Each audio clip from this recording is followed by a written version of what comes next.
Welcome back. A little quick one today, just because it came up as I've been working on some stuff. Get a second opinion. And this is something I repeat all the time when the topic of I went to the optometrist and I got X, Y, and Z results come up, and those results don't match up with your self-measurement. And I got a lot of crap for a video I made recently. A little while ago, I'll try to link that below, entitled Why I Don't Trust Optometrist Measurements. And for context, I have nothing against optometrists in general. I disagree, as I explained in that video, with some of the measurement strategies, but I understand why they do it. So if you're an optometrist and you're watching this, just don't be upset. Here's a little bit of context for you if you're measuring your eyesight at home, or if you're thinking about measuring your eyesight at home. If you're not familiar with this, myopia, right? Your distance vision being compromised, blurry, the diopters you get, the glasses you get, the diopter expression is just an equivalent of centimeters of distance to blur. In other words, you can measure your degree of myopia just by measuring how far can you see before there's blur. That's all there's to it. No amount of fancy equipment or tools or anything give you anything other than how many centimeters can you see before there's blur. That's all there's to it. There's no debate about this, and there's no debate that diopters are just an expression of centimeters of distance to blur. So if you're measuring at home, and if you know how to measure, right? Like if you're not being overly optimistic, for example, if you have very high myopia, a very small amount of centimeter change is a large amount of diopter change. If you're measuring and there's a little tiny bit of blur, a little bit of change in the text, like the outlines are getting gray, it doesn't look exactly the same as it did a couple centimeters before.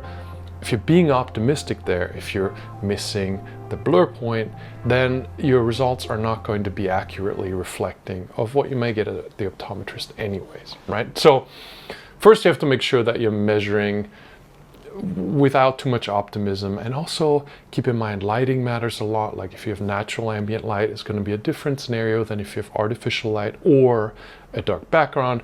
All of this discussed in Why I Don't Trust Optometrist Results. But now, if you like to go to the optometrist to have your reducing myopia independently verified, I'm absolutely a fan of that, and there's lots of those in the blog. If I remember, I'll link that below as well.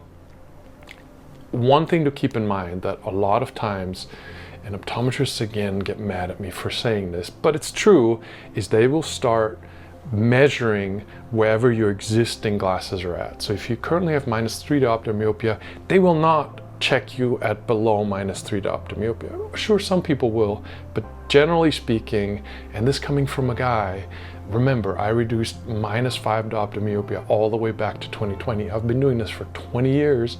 I've had a bazillion conversations with a bazillion optometrists and a bazillion further optometrist quote-unquote patients, so I know. Right? I know sometimes individual optometrists get upset at me, and I'm just saying I have a lot more experience dealing with a lot more optometrists, and I can give you the big picture. And the big picture is if you have -3 diopter glasses, they're going to measure your myopia at the exam starting at -3 diopters and up. They're not going to go down, a lot of people. Now, why I'm saying get a second opinion is if that's the case, that's bias, right? That is, again, there's no argument about this. If somebody's refusing to measure your myopia lower than your -3 diopter glasses, bias, simply, right? So then, and this is somewhat controversial in the retail optometry industry for me to say that, but I say show up at a new optometrist who has no records of you without your glasses.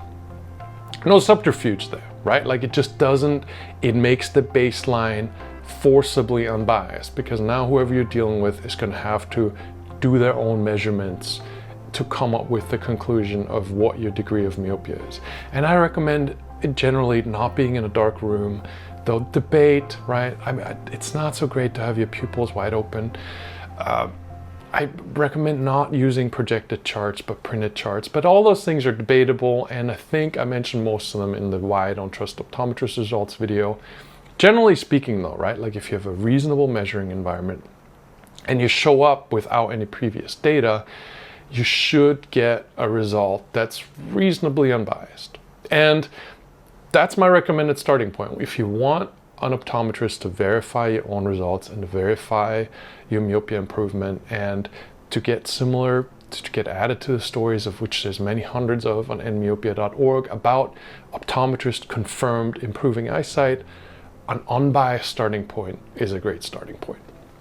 And of course, also, there are plenty of supportive optometrists who will recognize how vision biology works and that your myopia can actually reduce, that it's not some genetic flaw of your eyes, and they will measure you lower, which is awesome. And I highly recommend that you support those optometrists, keep them in business, buy glasses from them, pay for the exams, whatever is necessary.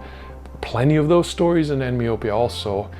But if you're struggling, and just because this comes up every so often, that somebody starts with Endmyopia, measures improvement on the eyesight in centimeter and an eye chart, and then they go to their optometrist that they've been going to for 10 years, and that optometrist, and they tell the optometrist, hey, I found this new thing, I can improve my myopia, and the optometrist says, no, you can't, right? And then defiantly they measure their eyesight starting at the previous point, and they just go, nope, it's not lower, it's not lower. And my issue with that isn't a personal issue. It's not an industry bias issue. It's just that person is refusing to do an actual measurement of your eyesight. They're introducing their bias, and they're insisting on not giving you something that's just a measurement. So that's why I say get a second opinion, and don't argue with people, right? Like there's a degree of belief involved there, and that's a whole other topic, right? Like if your profession is based on a story that you were taught in school and that all your peers believe, I say believe because it's pseudoscientific, but they believe it, and you've been telling this to people for years and years and years and years, then a big part of your reality is based on this belief. And in order for you to function well, like, you need your reality continuously confirmed, so you can't argue with people because it'll make them upset and unhappy. It'll make you upset and unhappy. If somebody has a biased belief like this, then just go, all right, cool, fine. And then go to somebody who doesn't share that bias, right? You take off your glasses, you go in, you say, dog ate my glasses, can we check my myopia? Again, don't take advantage of them. Pay them for the exam, or pay them for glasses or whatever, but get an unbiased result. That's it. That is it for this subject. So downvote this if you're an optometrist and you're biased and you don't like us discussing these things. Lots more on Endmyopia. There's also some really interesting conversations going on in a forum right now of people that are measuring the actual axial length of the eye and testing whether the axial length gets smaller as the vision improves. So there's a ton of very nerdy, very hands-on, interesting science going on. Join us over there if you're into that. Like this video if you like it, and subscribe to the channel, and I'll see you in the next one.